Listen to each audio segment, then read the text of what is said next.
Assalamualaikum warahmatullahi wabarakatuh. Selamat sejahtera, salam reformasi, salam perjuangan. Terima kasih kerana terus bersama dengan saya. Terima kasih kerana terus menyokong channel ini. Tuan-tuan, tolong share, tolong like, tolong subscribe. Saya macam ni jugalah, macam ada satu ucapan bawah ni, saya bawakan ucapan tersebut. Tunggakan yang bermak Datuk Speaker. Tunggakan tanah. Tunggakan tahunan di Kelantan, di Dun Kelantan.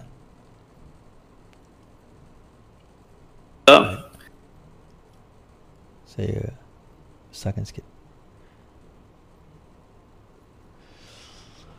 Okey.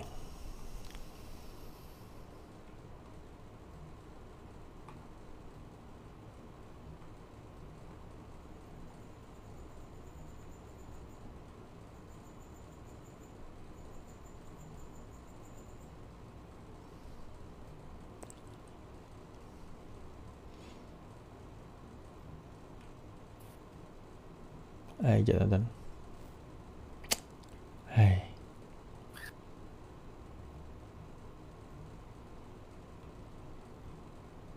Perhatian Dewan Yang Mulia ini berkenaan dengan Ladang Rakyat Kelantan.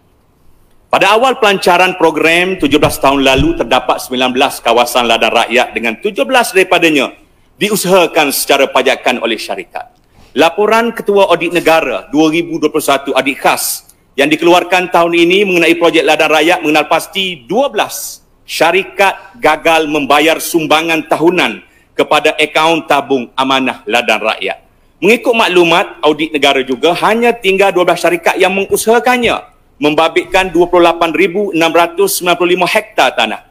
Kegagalan 12 syarikat membayar sumbangan tahunan kepada akaun tabung amanah ladang rakyat bermakna tiada wang dibayar untuk membolehkan Perbadanan Ladang Rakyat Kelantan membayar dividen kepada 4,713 orang peserta. Adakah benar Yang Amat Berhormat Menteri Besar Kerajaan Kelantan terpaksa mengeluarkan wang dari kantong negeri sebanyak 5.67 juta bagi membolehkan Perbadanan Ladang Rakyat membayar dividen kepada peserta? Denda atas kelewatan membayar sumbangan tahunan itu yang berjumlah 4.32 juta juga tidak dibayar, dan tunggakan sumbangan kepada akaun tabung amanah ladang rakyat juga pula berjumlah 18.54 juta. Okey.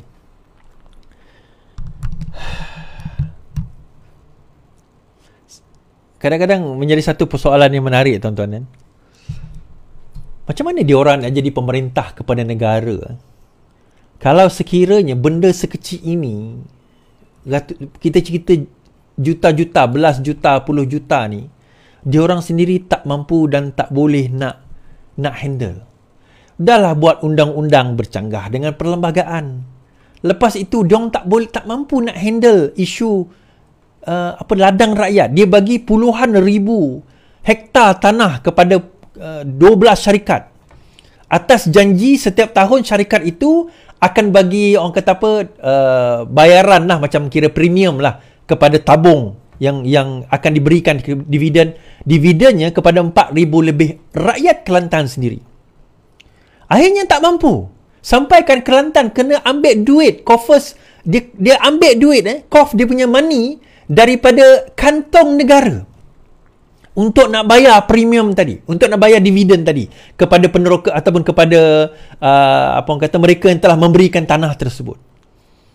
Soalan utama, 12 syarikat itu siapa punya? Macam mana mereka boleh mendapat kelulusan? Kenapa mereka tak mendapat keuntungan, dan paling utama, kenapa mereka tak bayar? Dan yang lebih utama, setelah bertahun-tahun lamanya, kenapa mereka masih ada di situ enjoying keuntungan daripada tanaman-tanaman mereka, and yet kerajaan negeri tak ambil tindakan walaupun dengan denda tadi 4 juta denda pun mereka tak bayar, and yet kerajaan negeri tak berani buat apa-apa. Kalau benda ini berlaku di peringkat federal, saya rasa padang merebuk dah penuh dah. Tadi kita cerita tentang Felda tadi. Oh, terus tuduh kerajaan Madani gagal. Yang ini kerajaan PAS gagal tak tuan? Kerajaan Kelantan gagal tak tuan? Kalau yang ini gagal, so persoalan kita bagaimana dia nak memerintah negara? Macam mana mereka nak ada kebolehan nak perintah negara tuan-tuan? Di peringkat negeri mereka pun gagal. Air Kedah bermasalah. Buat loji, 4 loji semua masalah. Bagi alasan sebab harga barang mahal, sebab COVID. Loji yang sama dibuat tahun yang sama dekat Johor dah siap. Tapi di Kedah tak buat, tak berjaya. So hari ini Madani cerita tentang Hadi cerita tentang pencen. Dia cerita dia nak jadi champion kepada rakyat ni lah tuan-tuan.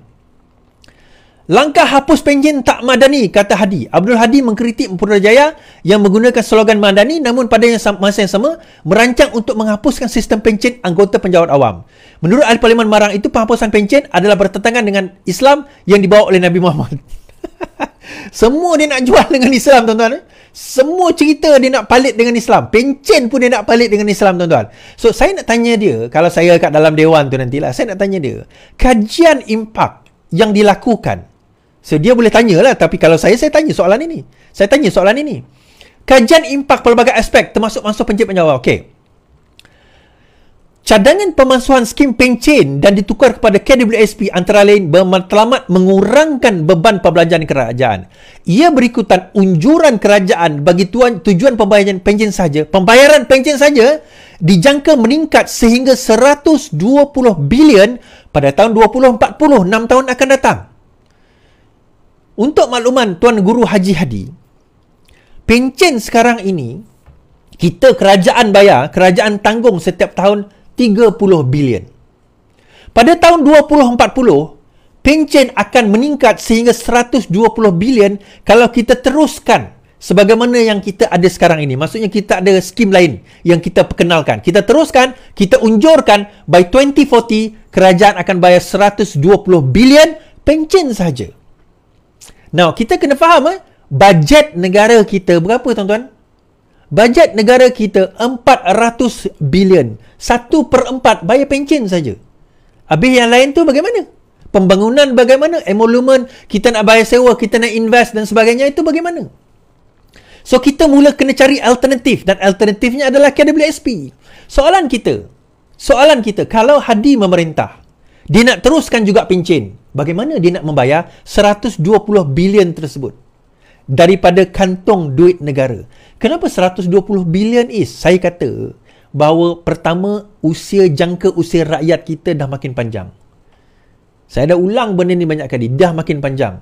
Kedua, jumlah gaji dulu tahun 80-an, gaji dia 800, 700, paling tinggi pun macam bapak saya 1000 lebih, tinggi-tinggi pun 2000, itu yang bawah-bawah. Sekarang ini yang peringkat bawah pun paling kurang 2500. 1500, 2500. Ujung itu baru starting. Yang ujung dia nanti mungkin 2000, 3000, mungkin 4000. So, jumlah itu berbeza pada mula-mula pencen ini diperkenalkan. Jangka hayat yang panjang, jumlah gaji. So, pada tahun 2040, ini bukan kajian, bukan Fahmi Fazil yang cakap, bukan Anwar Ibrahim yang cakap. Ini unjuran kerajaan. Kerajaan kena bayar 120 bilion dan unjuran ini bukan dibuat oleh kerajaan ini. Unjuran ini dah disebut oleh kerajaan sebelum ini. Dah tahu dah, benda ni memang kita dah tahu. So persoalan dia, Hadi nak selesai macam mana soalan itu? Kalau saya kat dalam dewan tu, saya tanya, Marang, kita nak tanyalah, kalau tak nak masukkan pencen, pada 2040 kerajaan kena menanggung 120 bilion sahaja membayar gaji, membayar pencen. So bagaimana kita nak menyelesaikan masalah ini? Pinjam lagi dengan hutang kita 1.5 trilion. Itu baru 2040. Ini bayaran setiap tahun, tuan-tuan. 2040, 120 bilion. Dia akan, jumlah itu akan bertambah. Sebab orang pencen setiap tahun. Again, kita balik kepada apa orang kata, Dun Kelantan tak mampu mentadbir, tanah Kelantan mereka tak mampu nak apa orang kata selesaikan, dapat dividen dan sebagainya. Air di Kedah, masalah loji tak siap-siap, projek tak siap-siap.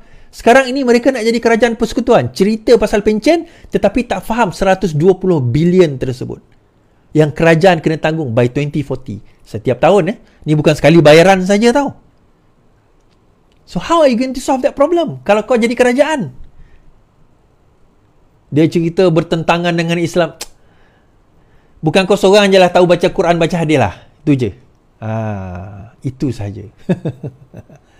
Right? Okay, habis kat situ.